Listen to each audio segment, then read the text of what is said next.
Welcome to the Gwinnett Daily Post Podcast. Today is Friday, March 10th, and happy 29th birthday to hip-hop artist Bad Bunny.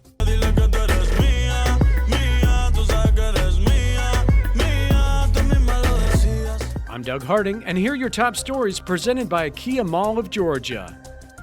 Fred Cephas will make history as Gwinnett County's first black fire chief. We got our Gwinnett Sports Update presented by Tom Wage's Funeral Home.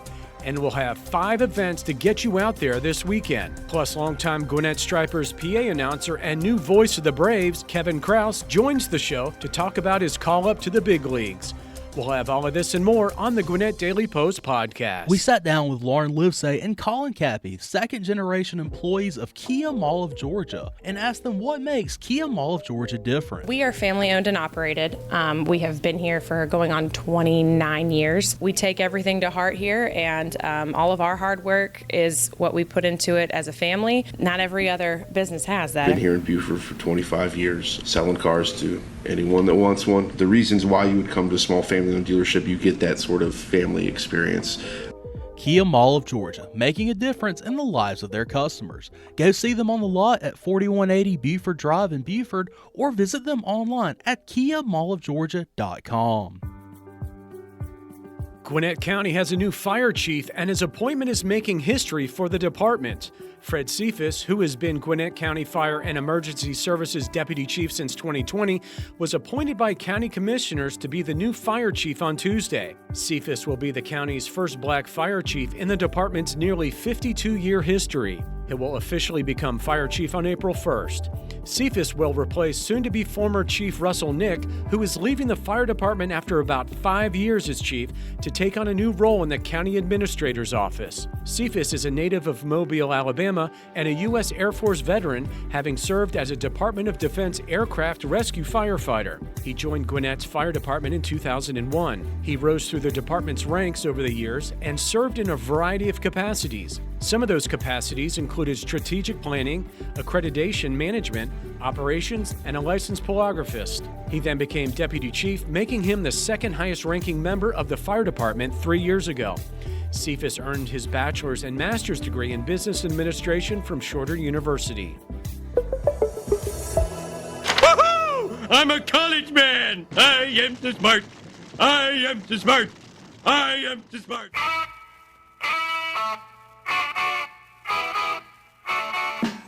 Last week, Georgia Gwinnett College counselors traveled to Collins Hill High School to offer seniors at the school a unique opportunity, an instant decision on admission. Called Instant Decision Day, these events allowed college hopefuls to meet with GGC admissions counselors who evaluate their transcript and help them fill out GGC application forms. Students who met GPA requirements are provided an instant admissions decision on the spot. 21 students were admitted to GGC at the Collins Hill event, which was held on March 2nd. GGC has offered more than 50 Instant Decision Day events to schools in Gwinnett County and Metro Atlanta since September, with more to come, said Lisa Boone, GGC's Assistant Director of Admissions. Boone said the program has expanded this year to high schools as far east as Savannah and as far south as Valdosta. The school's future plans include expansion of the Instant Decision Day program to Georgia's border states. With the support of the University System of Georgia, GGC recently established a waiver so that students that border Georgia will pay in-state tuition.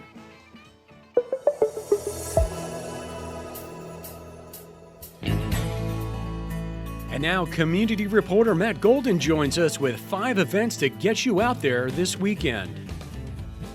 Hello, Gwinnett listeners. It's a beautiful March weekend, and we have 5 things to get you out there this weekend. For additional events, please head over to the Gwinnett Daily Post community calendar.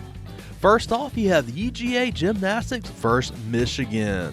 That will be Friday night at 7 p.m. at the Gas South Arena. The gymnastics meet between Georgia and Michigan, which was originally scheduled to take place in Athens, has been moved to Gas South Arena due to unexpected maintenance inside Stegman Coliseum. The competition will take place on Friday night, 7 p.m. Tickets can be purchased in advance online or at the arena ticket office.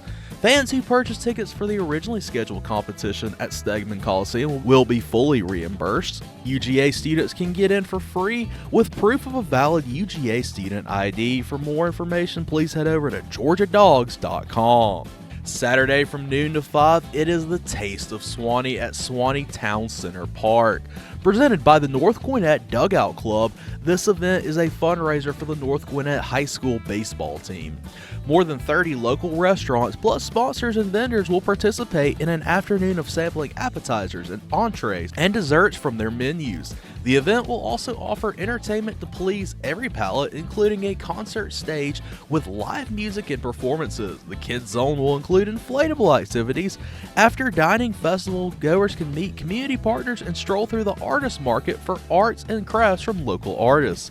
Tasting and activity tickets will be sold on site. For more info, head over to swanee.com. Sunday from 2 to 5 p.m., it is the Duluth Farmers and Artisan Market. At the Duluth Town Green, shop local vendors at Duluth's Farmers Market. You can shop local vendors there. The market features vendors who bring in seasoned local produce, baked goods, and other locally made food products.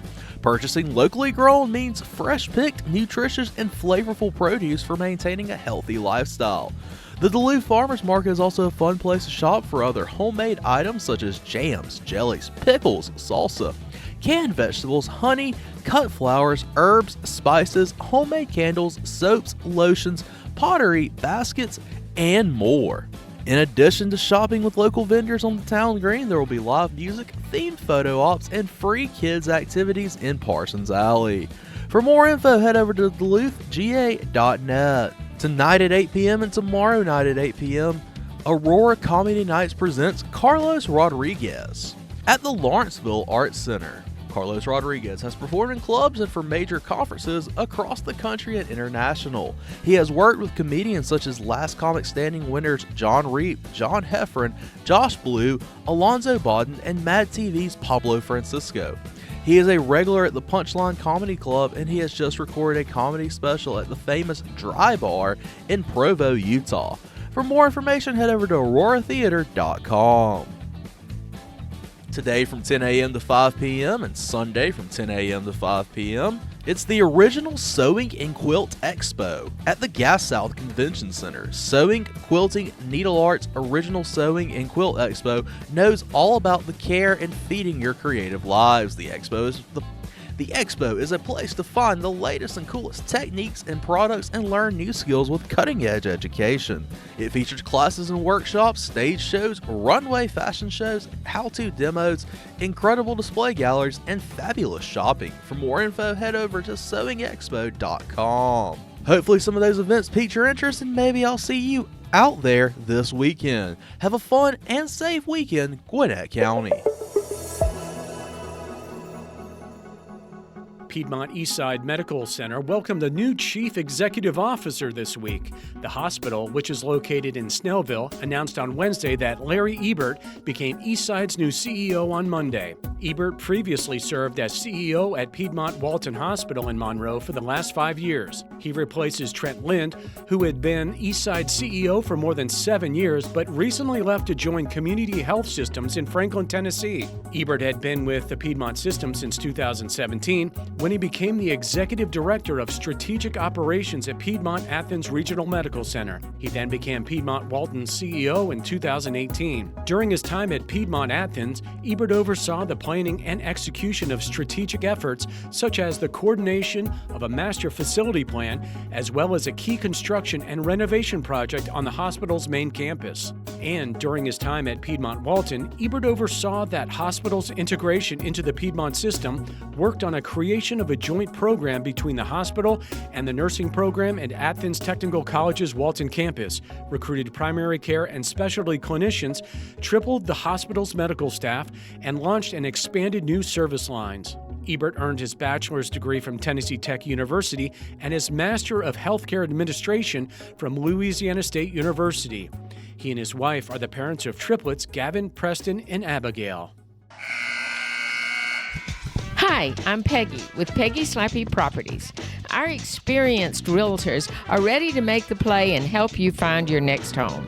Whether buying, selling, or renting, our winning team will help you navigate today's market. Call us today, 770-271-5555, or check us out online at psponline.com. Enriching lives one story at a time with over 40 years and counting. Everyone is worried about inflation, and for many on a fixed income, Tom M. Wages Funeral Service pre-funding funeral prearrangements allows you to beat inflation. Because we put your money in a trust, Tom M. Wages is able to guarantee your family will not have to pay the future costs of goods and services, regardless of how much it increases in the future. Prices will always go up. A sure way to save money and beat inflation is to pre-fund your prearranged funeral today. Let the family service professionals at Tom M. Wages in Snellville or Lawrenceville help you. Call Tom M. Wages at 770-978-3200 or email Jim at wagesfuneralhome.com. Tom M. Wages, the most respected and requested funeral home in Gwinnett County. Discover the vivid palette of our world in Fernbank Museum's immersive and interactive exhibit, The Nature of Color. Step into a color-changing room, virtually paint, and grasp the meaning of color diversity as you explore how hues play roles in nature, emotion, science, and culture. Paint your world full of fun, beauty, and wonder for a limited time. Get tickets at fernbankmuseum.org/color. And now, GDP sports editor Will Hammock joins us for our Gwinnett Sports Update, presented by Tom Wages Funeral Home. And we're back with Will Hammock, the editor of the Gwinnett Daily Post Sports section, for our Gwinnett Sports Update presented by Tom Wages Funeral Home in Gwinnett. And Will, it's always a fun weekend around this time of year because it's state championship time for basketball, both boys and girls. Yeah, definitely. We talked earlier about how dominant Gwinnett has been in 7A girls basketball with 3 of the 4 Final Four teams and 5 of the top 8 teams there in 7A. And Brookwood and Norcross are the 2 teams left standing there on the girls' side, which kind of makes sense. Brookwood's number 1 in the state, Norcross is number 2 in the state, and the defending state champion. So I think the 2 most accomplished teams made it there to the final. So we'll see how that one plays out. Norcross is playing really good defense right now. Over the last 12 games, they have a 12-game winning streak. They're holding opponents to 33 points a game. They really locked down in the semifinals in the second half. They held Buford to 17 points in the second half and to a season low in points. So defense is going to be a big part of what they get done. Offensively, Janai Akins and Tweedy Charlton are kind of their two scorers that get them going. And they're going to face up with a Brookwood team that's really accomplished. They're in the finals for the first time. Brookwood's 30-1. Has not lost since December 2nd, so they're really rolling right along. A really talented team in a lot of ways, and of course, they're led by Diana Collins, Ohio State recruit. She's maybe a Miss Georgia basketball type candidate. She's really good. She's going to power that team offensively, but she's got a lot of help around her. Jade Weatherby, Danielle Osho are big-time players. So I think it's going to be a great matchup and a fun one to watch. Yeah, I think that will be a really good game. I'm excited to see it. And, either way, you get a Gwinnett team bringing a title back. The other one we're going to look at is the Hebron girls against Lumpkin County. Yeah, they've really had a dominant season. They're undefeated, 31-0, number 1 in the state. And Hebron has Lumpkin County in the finals. Lumpkin's number 3. I think the biggest game for Hebron was that semifinal game against number 2 Wesleyan. Both those teams are very good. Of course, both Gwinnett teams. So Hebron's really having a great season, and Jan Azar, their coach, is on a really impressive run. She's coached in 21 of the last 23 state title games. 23 seasons she's been a head coach. She's used to being at this level. Won 14 state titles, 13 at Wesleyan and 1 at Hebron. She's been at Hebron 4 years. So with her and the current Hebron seniors, they're 116-9. It's almost a 93% winning percentage. Won a state title, have a state runner-up, and a Final Four finish already, and hoping to add another state title to that list. So 2 state titles in 4 seasons, and I think they have a pretty good chance of doing it. They have a deep, talented team. It's probably going to overwhelm Lumpkin there in the finals. That's just incredible to finish your 4-year career with about a 93% winning percentage. That's almost unheard of. And I think it really speaks to Gwinnett County just as a whole that, you go to some counties and you've got maybe 1 or 2 high schools that are powerhouses at certain sports. Feels like Gwinnett has just great talent and great teams all over the county. And this kind of shows that, you've got your public schools like Brookwood and Norcross doing it, and then you've got private like Hebron that can do it. And it just shows that how much talent is really across this county. Yeah, definitely. And girls basketball is a sport that's really kind of taken off. I'd say probably in the late 90s. Basketball really took it to the next level on the girls' side. And it was one year in the early 2000s where Gwinnett had a champion in 4 different classifications. in girls basketball. And just year in, year out, you're going to see some of the best teams and the best talent as far as players, and then the best coaches here in Gwinnett in girls basketball. Absolutely. And it should be a fun weekend down in Macon, and just always a great time with that. We'll head over to baseball. The baseball season kind of getting going as we're closing out basketball. And Grayson's head baseball coach Jed Hickson picked up a big win this week. Yeah, I wanted to say congrats to Jed. He's one of the good guys in Gwinnett County baseball, really well liked over there. He's been at Grayson now since 2012. He was promoted to head coach. He was assistant at Grayson and then an assistant at Kula before that. Coached for 24 years, but he's really built a great program over there at Grayson. He won his 200th game this past week, and like I said, just a great guy. Grew up in this area, went to Stone Mountain High School, played college baseball at Georgia State. So a local guy, great milestone. It's pretty special to get it. One of his pitchers, Jason Barber, pitched a no-hitter in his 200th win, so made that 200th win pretty memorable for him. That is definitely a way to get your 200th win with a no-hitter, and definitely sounds like a guy that, has been very involved in the Metro Atlanta baseball scene for years, and exciting to see him continue this and what he's built at Grayson. And, kind of like we've talked about with football and talked about with basketball, Gwinnett County baseball, I expect to see a few state title contenders coming out of there as well. Yeah, for sure. And year in, year out, you're going to see probably double figure guys playing professional baseball from the county, and countless guys playing minor league baseball, college baseball, and it's definitely where the scouts come from, the pro level and the college level, to see talent. Absolutely. Just so much coming out of Gwinnett, and it's always exciting. Well, Will, always a pleasure having you on, and look forward. Hopefully we're talking about a couple of state championships next week, and just to be a good week for basketball. Yeah, let's hope so. We'll talk to you soon. 16 doctors of osteopathic medicine students and faculty members exchanged their Christmas holidays for a mission trip to Guatemala, where they impacted the lives of almost 1,000 patients.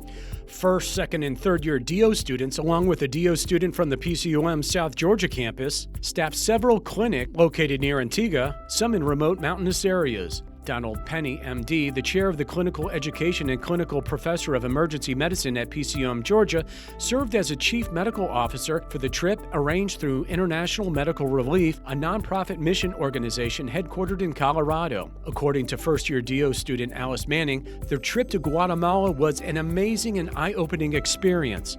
She explained that each clinic had several stations, including triage, community education, healthcare, and dentistry. In the community education area, Manning enjoyed informing patients about proper hand washing techniques and hygiene, along with providing information about diabetes and dentistry. Manning shared that she used many skills learned in medical school, including taking patients' histories and vitals and using osteopathic manipulative medicine. She used OMM for neurological motor exams, upper extremity range of motion tests, special tests for carpal tunnel syndrome, and diagnosing rotator cuff strains. She noted that a highlight of the trip was using a pocket ultrasound to a pregnant woman who could see her baby for the first time. During the trip, the students' routine included debriefing sessions each day after clinics to discuss issues related to the day's work. Some of the students used their free day to hike Pacaya, an active volcano. Manning was fascinated to see a local cooking a pizza on top of lava at the volcano's peak. At the Southwest Gwinnett Chamber's first Friday breakfast for March, the organization honored Norcross High School's Corbin Blum with its monthly Character Award. The award was created to recognize outstanding students whose attitudes and actions embody the organization's mission, passion, and the commitment to excellence and community action. Blum serves as a council service chair on the school's Student Leadership Council and has been selected for several academic honor societies. He participates in karate, ultimate frisbee, band, and golf, and serves as a camp counselor during the summers. He looks forward to attending college. During the presentation, Blum was joined by his parents, James and Christina Blum, and Norcross High School principal, Will Bishop. The Gwinnett Daily Post is giving away a family 4-pack of tickets to Fernbank Museum. Call 404-997-8655 and leave a voicemail for your chance to win 4 tickets to go to Fernbank.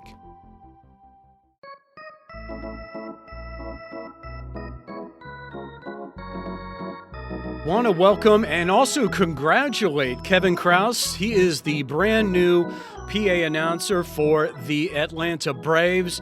And Kevin, thanks for joining us. And this has got to be really, really exciting for you. It really is. When I started doing this job when I was 25 when I started. It's hard to believe. Doing the Braves was certainly a dream, but it was certainly never like, oh, I'm going to do this thing I'm going to do the Braves in 10 years. Like, I was just doing it for fun at the time, and I put in the work, and just like a journeyman player in the minors, getting called up after a decade, it's just like a dream come true for sure. So I was looking over the Braves roster, and the pronunciations, they're fairly easy. I guess that's a good thing for you, right? It's really not. A funny story, though. Ozzy was with us for a little while, and this was before we got. Is it Albies or is it Albies? Like and it wasn't on a pronunciation guide, and then no one could tell me the right answer. So I went with Albies for the first few weeks that he was there, and he never said anything. So, but then it came out later. It's like, it's actually Albies. I'm like, oh goodness gracious! So I said one of our top prospects name wrong for several weeks. That's fine. That's yeah. But no one told me. He's not going to do anything. Well, it could be a whole lot worse. You could be the PA announcer for the Milwaukee Bucks and all the names they have on their roster to try to pronounce. Antetokounmpo. I practice just in case I find myself in the NBA sometime. But Giannis Antetokounmpo. Ah, very nice. I stumbled on that name about 400 times before we started talking. But you're moving on from Gwinnett, but there's going to be a whole lot more people in Truist Park. So getting ready for your first game, how many times have you gone through it that there's going to be so many more people there? Well, I do have kind of a small advantage because I was pegged to do a few games for the Braves last year. So I do have a little bit of experience at Truist Park, just not a ton. But as far as, the build up for opening day this year, I'm definitely excited for sure. But people ask me if I'm nervous. I said, no. I mean, I'm sure I will be as we get closer to the day. But at the end of the day, it's just a baseball game. I know there's a lot more people there, and there's a lot more people paying attention to you.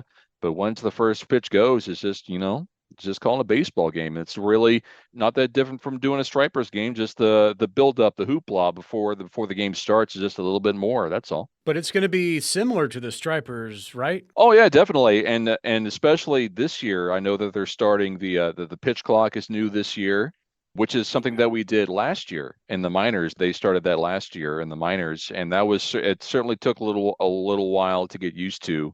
But for a while, that was the biggest difference between doing a minor league game and a major league game was the pitch timer and things that they were experimenting with in the minors to see if they could use it in the majors. But now that they're pretty much doing all the same stuff, I know they're not doing robot umpires yet in the majors like they're doing in the minors this year, but there's really not that much of a difference, to be honest.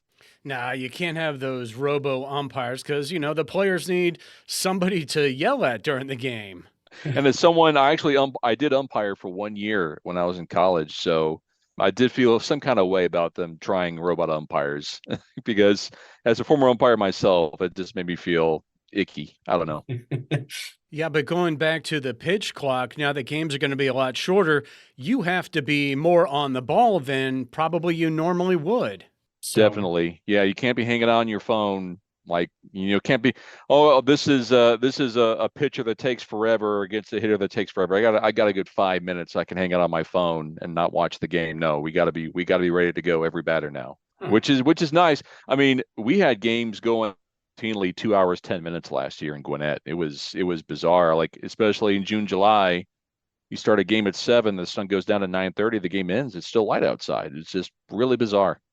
I guess imagine having Greg Maddux back on the mound for the Braves because, he was notorious for a very quick game. He was in and out. I wouldn't put it past him. I mean, he would have, I mean, he was a master as it was anyway. But if you put him in today's game, I believe he would absolutely dominate. He'd win 400 games, I bet. So now that you're the Braves' new announcer, how has your life changed? Have, people come back saying, hey, you remember me? We were in the same first grade class. Any good stories? Definitely people asking for tickets. I can't help with that. I don't have any access to tickets. They know. I don't think they were totally serious, but yeah, it's like, yeah, by the way, I'll come see if you get me to some tickets. As far as people coming out, like people I haven't seen in 20, 25 years, definitely. I had people reach out that I went to school with back in kindergarten that friended me on Facebook and said, hey, I just want to let you know, like I noticed what's going on and I'm rooting for you. I'm really proud of you. And I hope that we can, reconnect really soon. And that's been really nice. Yeah, that is really nice. I guess when you get to that level in your career that you're going to have people coming out of the woodwork, but it's nice to hear that it's been a really positive experience thus far. Definitely. I've really enjoyed the process, and between you and me, I'm just glad the process is over. It was a long 4 months because I put in the application back in November. So it was definitely a long 4 months of seeing, what was going to happen with this. I mean, that's amazing. 500 people. I can imagine that all sorts of different people tried out for this, young people, kids even, people that are just, wanted to do something for fun. I did have one person reach out and said they just wanted to reach out and like they were one of the 500. They just wanted to try and they were proud of themselves for doing so. And I reached back out and said, absolutely. It was an honor to compete against you. Yeah, being selected out of 500 people is something that I'm very, very humbled about. I'm never going to take it for granted. I'm extremely, extremely lucky and privileged to have this job. And I never for 1 minute thought it'd be 500 people coming out for this job. That's insane. What was it, like 15 years ago? The Atlanta Thrashers were looking for a new PA announcer. Did you happen to audition for that one? Thrashers, no, that's a little bit. I mean, I was definitely here, and I'm a big time hockey fan. I'm a friend of Steve Craig, by the way. I worked with him for a while with the Gladiators, and I was just in awe. But no, I was still middle school and high school when the Thrashers were around. So I didn't get the chance, but I have PA'd several Gladiator games, and doing hockey is a blast. Like, yeah, there's nothing like it. Yeah, absolutely. And with hockey, it's a whole lot more fast paced than baseball. Mm-hmm, yes. And I PA'd and I also played their music for a while too. And for both jobs, you got to be quick. And that's actually where I learned how to think quickly and react quickly doing sports, because up until that point, I'd only done soccer and baseball, mm-hmm. Those are two sports you can be a little bit more laid back in. But doing hockey really, really taught me a lot as far as, oh gosh, you got to be thinking ahead for certain situations. Like if this situation happens, what am I going to say? What am I going to do? Things like that. I really learned a lot doing hockey. And what about rugby? You've done some games for that. I mean, most people don't even really follow rugby or know much about it. And before we go any further, I know we were talking about pronunciations earlier. Doing rugby. Oh yeah, that's a fun sport with pronunciations. Luckily, there's a lot of South African names, a lot of names from other cultures that you do when you do rugby. Luckily, I've got a good coach that helps me through that. But doing rugby is a blast. I started doing them last year. They're a part of Major League Rugby, which is, I believe this is their 6th season. So they're still relatively new, but I'm amazed at how quickly it's growing. They added a new team this year. So it is growing. And I actually, like everyone else, before I started doing it last year, I didn't know anything about rugby other than you couldn't pass the ball forwards. That's all I knew about it. So like a week before the first game, I Googled the rules and the terminology. So I didn't sound like I had no idea what I was doing for my first game. But it's been a blast. And the staff there they know that I didn't know a ton. They've helped me through it. And this is my 2nd season now. And it's been great. So do you have another job besides this? I do have a day job. The plan is to stay there for now, as long as they'll have me. They do know that, I'd have to, leave early for game days, and they're being flexible so far. It just depends on how much sleep I get. And if I can take the mental health side of things of, only getting X amount of sleep during baseball season. But I would love to keep both jobs for sure. Well, hopefully there's not going to be any 18-inning games that end at 3 a.m. Then you got to get up at 6 o'clock. Well, they're trying their best not to get away from those too. They got the runner at second base to start extra innings, and they made that permanent now. So hopefully they're really hoping no more 18-inning games. But I'm right there with them. Yeah, I'm not. Mm-hmm. I love baseball, but 18 innings, that's a lot. Yeah, that's a bit much, 18 innings. Well, April 6th, you get your first official game as the official PA announcer against the Padres. But maybe think of this, if the Braves win a World Series, don't you get a ring? I think Casey got one. So if Casey got one 2 years ago, then I would hope that I would get one. If they win a World Series my first season there, I'm going to say I've been here the entire time. Why did you reach out earlier? Excellent. Kevin, it has been great talking with you. We've been talking with Kevin Kraus, the brand new PA announcer for our Atlanta Braves. And the first game that he'll be calling is April 6th against the San Diego Padres. Kevin, thanks so much for joining us. I really, really appreciate it. Thanks very much, Doug. Thanks for having me on. It's hockey time in the A. The Atlanta Gladiators return to Gas South Arena for another season of huge hits, incredible goals, lands down for Oliver. Oliver shoots and rebound loose. They score! And wild celebrations. Head over to AtlantaGladiators.com to get your tickets today as we celebrate 20 years of Atlanta Gladiators hockey. The Atlanta Gladiators, Atlanta's hockey team. Again, Kylie gets it back. Near side Vitelli. He shoots and scores! Are you looking for your next big job or just wanting to improve your work situation? Here's a great opportunity. Gwinnett County is having a Career From Here hiring event March 17th from 9 a.m. to 3 p.m. at the Gas South Convention Center at 6400 Sugarloaf Parkway in Duluth. Bring your resume and dress for success. Apply for jobs from animal services, engineering, IT, to all sorts of trades. Gwinnett County offers competitive pay, benefits, paid training, and more. You can also apply in advance online at GwinnettCountyJobs.com. The Career From Here hiring event, Friday, March 17th from 9 a.m. to 3 p.m. at the Gas South Convention Center in Duluth. Thanks again for listening to today's Gwinnett Daily Post Podcast. Did you know over 50% of Americans listen to podcasts weekly? Make sure you join us for our next episode and be sure to share this podcast on social media with your friends and family. Add us to your Alexa Flash Briefing or your Google Home Briefing, and be sure to like, follow, and subscribe wherever you get your podcasts. This podcast is a production of BG Ad Group. Darren Sutherland, Executive Producer. Doug Harding, Creative Director. Jacob Sutherland, Director. Producers Jason Gentarola and Matt Golden. And Jinrei Zhang, Video Producer. All rights reserved.